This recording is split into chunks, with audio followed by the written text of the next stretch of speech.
I walked into Grandma's house in a full suit after spending the last 8 hours sitting in a parked car. I kicked off my shoes and she immediately wandered over with a plate of cookies. "How's my hardworking accountant? I'm so proud of my star boy." She pinched my cheek. "You know, still crunching those numbers," I lied and took a bite. "But I have to go back in an hour to work overtime." I checked my watch because I had a real job interview lined up in an hour. If I got it, I could finally stop pretending. Grandma pulled up a chair and watched me eat while I mentally rehearsed interview answers. I've bragged to the whole bingo club about my grandson, the accountant who works for Nike. I smiled and told her fake stories like I had for the last 12 months, but then my watch beeped. "Sorry, Grandma, work is calling." But when I looked for my shoes by the door, they were gone. Grandma smiled at me. "You've been working too hard lately. I hid your shoes so you'd have no choice but to stay here, eat up, and rest." She gave me a plate of homemade chocolate cake and pressed the fork into my hand. My hands shook as I put the plate down, but she was already taking off my suit and putting a hand-knitted sweater over my shoulders. "Just spend a few hours with your grandma, please." I looked at my watch. Even if I left right now, I'd have to sprint and show up for the interview sweating through my suit. I spotted my shoes behind her and lunged, but she stepped in front of me. "What's all the rush? Surely they'd understand if their star employee missed one overtime shift." She held up the chocolate cake again. I looked at her soft, proud face and wanted to cry. The truth would break her heart, but when I looked at my watch, I realized I had no choice. "I don't work as an accountant, Grandma." She froze as I continued.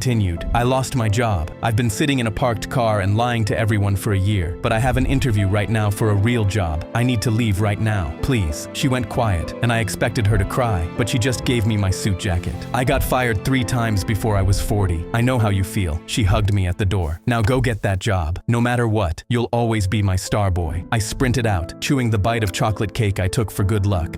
I walked into When I saw my mother with dementia had redecorated my childhood room, I knew something was very wrong. I drove up to check on her at her old house, and my room had 2 twin beds in it. I was an only child. She beamed at her work. "Do you like it? I put clean sheets on for Danny too. Do you know when he's coming by?" My car keys shook in my hand, because there has never been anybody in my family named Danny. I had to find out who my mother thought was sleeping in that bed. "Mom, I'm an only child." She shook her head as she set the table. "Don't start. You know he hates when you do that." She put a third fork down and lined it up square with the edge of the mat. "Tell your brother to come inside before it gets dark." My mother could not tell me what year it was and had called me by her dead brother's name twice on that phone that morning, but there was nothing foggy about how she said that. When she turned back to the stove to finish dinner, I snuck into the den and pulled her photo albums down off the shelf. There was no second boy in any of the pictures. When I got to my 7th birthday party, I saw 2 paper hats on the table in front of me, but the chair next to me was empty. The hair stood up on my arms, and I flipped back through every album, counting at least 50 photos where I was sitting next to an empty chair. I walked back into the kitchen, clutching an album. "Mom, what happened to him?" She stopped with the napkins in her hands and looked up. "Nothing happened. You stopped playing with him." Both of my legs went out as it dawned on me. She didn't make him up. I did. He was the brother I wanted, wasn't he? She nodded. "You wanted a brother so bad, and I couldn't give you one, so you brought Danny home yourself." I looked behind her and pictured the imaginary brother I made up when I was 4, the one her brain decided was real. Instead of breaking her heart, I told her about the time Danny fell out of the tree in the backyard at my 7th birthday party, and she laughed like she'd seen it herself.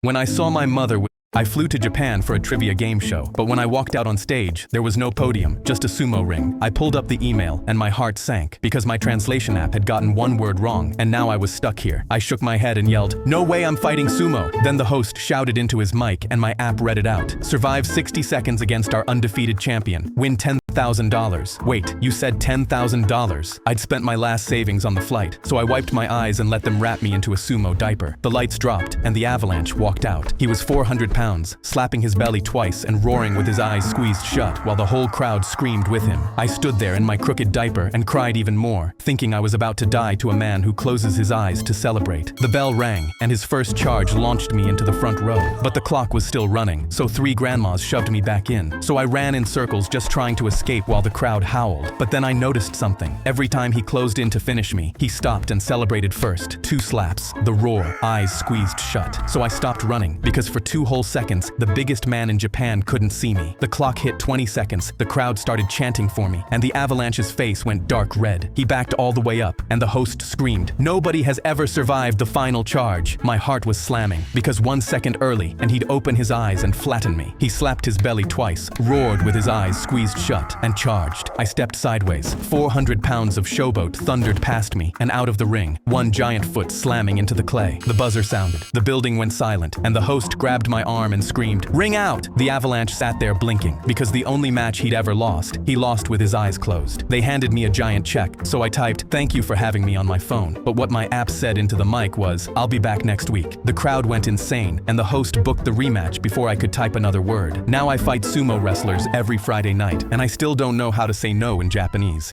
I flew to Japan for a